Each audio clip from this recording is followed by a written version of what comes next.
Dasturimiz davom etadi. Bundan bir qancha vaqt muqaddam Farg'onada sodir bo'lgan dahshatli qotillik ko'pchilikni larzaga soldi. Ya'ni Qo'shtepa tumanida yashovchi yigit o'z qo'shnisini shafqatsizlarcha o'ldirib, keyin murdani yoqib yubordi.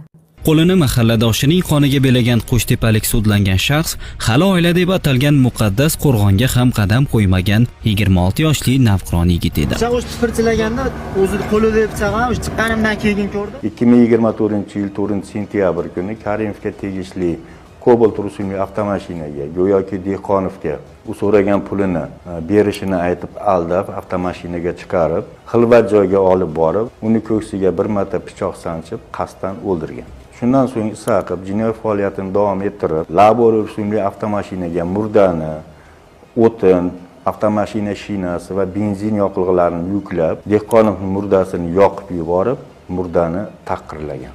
O'zbekiston Respublikasi Jinoyat kodeksining 97-moddasi 1-qismi va 134-moddasi bilan ayilib topilib, uzil-kesil 15 yil muddatga ozodlikdan mahrum etildi.